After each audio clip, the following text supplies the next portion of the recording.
Um ano de turbulências, poucas certezas e vários acontecimentos. Mistério, avião some sem deixar rastro. Festa ao terror, um mundo de sonhos destruídos pelo 7-1 da Alemanha. A disputa do século, drama, suspense, comédia, terror e vitória. Essa foi a eleição de 2014. Quem imaginaria todo esse enredo para o ano? Os fatos que marcaram o Brasil e o mundo neste ano você confere agora, na Retrospectiva 2014.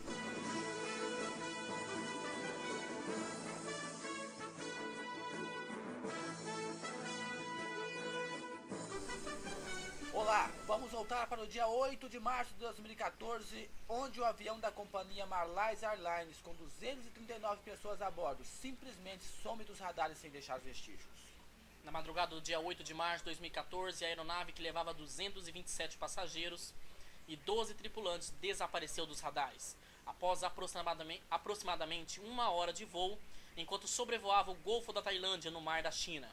O mais impressionante é que o sistema ARCAR do avião não enviou mensagem por satélite, o que deveria ocorrer automaticamente no caso de alguma falha. Durante os primeiros dias de buscas, várias hipóteses foram levantadas. Suspeitas de ato terrorista, sabotagens e problemas psicológicos e pessoais de passageiros ou membros da tripulação, mas nenhuma dessas hipóteses foram confirmadas.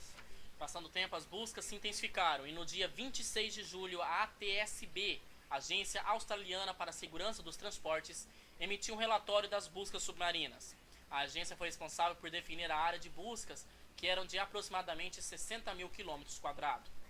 Passando mais de 7 meses do desaparecimento sem que tivesse sido descoberto qualquer vestígio, as buscas submarinas foram retomadas no dia 6 de outubro de 2014, utilizando o equipamento de sonar com capacidade para submergir até 6 mil metros de profundidade.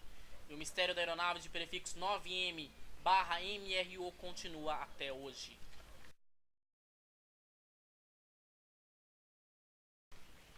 Vamos agora para o dia 12 de julho de 2014, dia em que iniciou a festa mais aguardada do ano.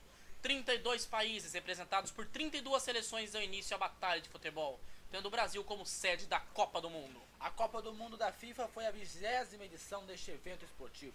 Um torneio internacional de futebol masculino organizado pela Federação Internacional de Futebol FIFA, que ocorre no Brasil pela segunda vez com 12 cidades sedes. O campeonato começou a ser disputado em 12 de junho a 13 de julho. 18 cidades se candidataram para sediar as partidas da Copa, porém em Maceió existiu, restando apenas 17.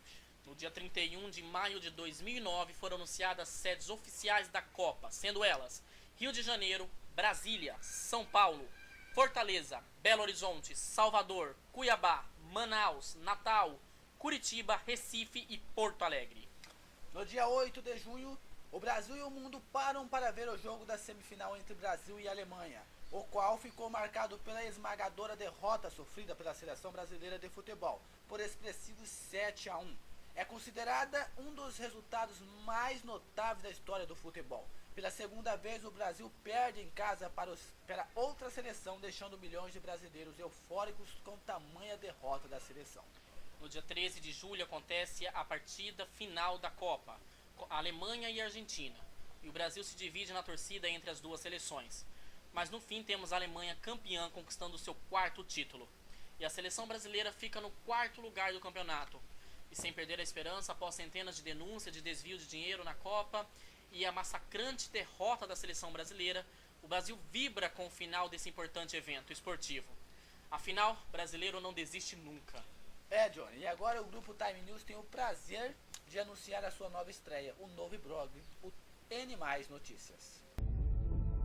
E isso torna-se, Johnny, na minha opinião, um desrespeito com o cidadão, um desrespeito com o eleitor e, no meu ver, Johnny, mostra um despreparo destes candidatos a... O Conselho de Política Monetária leva para 11,25% a taxa bósnia. A FIFA divulgou os primeiros impostos da Copa do Mundo, que será na Rússia. O PSDB e PT continuam após as eleições. Essa semana, o ex-presidente Luiz Inácio Lula da Silva.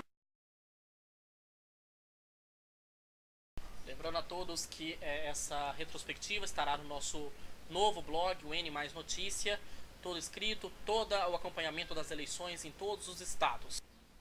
Após a Copa do Mundo, vamos para as eleições de 2014, onde vários candidatos buscavam uma vaga para o cargo mais alto da nação, mas apenas 3 candidatos se destacaram na preferência dos eleitores: Dilma Rousseff, do PT, Aécio Neves, do PSDB e Eduardo Campos, do PSB. Lembrando que também houve eleições para governador, deputado estadual, federal e senador. Já no início da campanha eleitoral, o Brasil se surpreende com um acidente aéreo que pôs fim à vida do candidato Eduardo Campos. Nesse momento, o Brasil entra em comoção nacional pela morte do candidato à presidência da República. Além da comoção brasileira, começa a ser discutido quem assumirá o lugar do candidato na campanha eleitoral. E por unanimidade, o partido PSB escolhe Marina Silva, até então vice de Eduardo Campos, para disputar as eleições. Assim que o quadro de candidatos à presidência é definido, a candidata Marina Silva assume a ponta das eleições, deixando então o favorito o candidato Aécio Neves para trás nas pesquisas, chegando a ultrapassar a atual presidente e candidata à reeleição Dilma Rousseff. Após liderar as pesquisas durante quase toda a campanha eleitoral no primeiro turno, a candidata do PSB, Marina, perde força na reta final e, em uma virada surpreendente nas urnas, o candidato Aécio Neves vai para o segundo turno das eleições com a candidata à reeleição Dilma Rousseff. Após uma campanha de segundo turno cheia de acusações entre os candidatos do PT e do PSDB, em que os dois partidos se utilizam de ataques pessoais e escândalos para se promover perante a sociedade, no dia 26 de outubro ocorreu a segunda rodada das eleições. Uma disputa acirrada, onde temos com 51,64% contra 48,46% a candidata à reeleição Dilma Rousseff do PT, vence as eleições com a vantagem bem pequena de aproximadamente 3,5 milhões de votos válidos. Após as eleições, o Brasil mais uma vez vê os escândalos tomarem conta do país. Vários executivos são presos na Operação Lava Jato, que investiga fraude em contratos da Petrobras. O Banco Central aprova o aumento dos juros que chega a 11,25%. E a Petrobras também aprova o aumento do combustível de 3% para a gasolina e 5% para o diesel. Em meio a tudo isso, chegamos ao fim de mais um ano, onde a esperança de um novo ano renasça. E esperança que em 2015 tudo seja diferente. E nessa esperança que eu quero aqui desejar a todos um Feliz Natal e um próspero Ano Novo. Feliz Natal e um próximo Ano Novo a todos. Tchau!